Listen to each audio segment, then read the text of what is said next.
जब त्रिदेव बन गए शिशु, सती अनुसुया की अद्भुत कथा।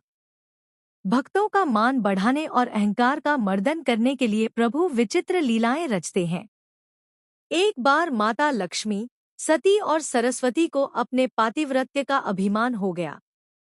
इस अभिमान को चूर करने और अपनी परम भक्त सती अनुसुया की कीर्ति तीनों लोकों में फैलाने के लिए भगवान ने नारद जी के मन में प्रेरणा जगाई। नारद जी वैकुंठ पहुंचे। लक्ष्मी जी ने स्वागत कर कुशलक्षेम पूछी। नारद जी ने चतुराई से कहा, माता, मैं चित्रकूट से आ रहा हूँ। वहां महर्षि अत्रि की पत्नी अनुसुया का तेज देख मैं धन्य हो गया। तीनों लोकों में उनके जैसा पतिव्रता कोई नहीं।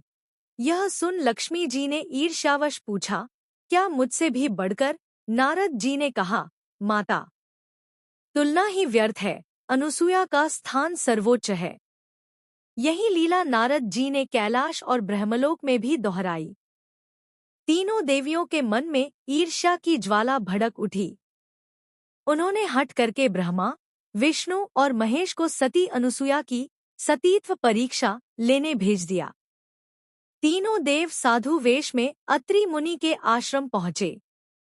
संयोग से महर्षि वहां नहीं थे। अनुसुया ने अतिथियों का आदर सत्कार करना चाहा, पर साधुओं ने अस्वीकार कर दिया। उन्होंने एक विचित्र शर्त रखी, देवी, हम भिक्षा तभी ग्रहण करेंगे जब आप निवस्त्र होकर परोसेंगी। यह सुनकर सती अनुसुया क्षण भर को ठिठकी। उन्होंने ध्यान लगाया और अपने तपोबल से साधुओं के वेश में छिपे त्रिदेवों को पहचान लिया। उन्होंने संकल्प लिया, मैं विवस्त्र होकर आतिथ्य करूंगी, किंतु यदि मेरा पातिव्रत्य धर्म सत्य है और मैंने पति के सिवा किसी का चिंतन नहीं किया, तो ये तीनों 6 माह के अबोध शिशु बन जाएं। वाणी सिद्ध हुई और पलक झपकते ही तीनों देव किलकारियां मारते शिशु बन गए। माता अनुसुया ने विवस्त्र होकर वात्सल्य भाव से उन्हें दुग्धपान कराया और पालने में सुला दिया। जगत के पालनहार अब अनुसुया के प्रेम के बंदी थे।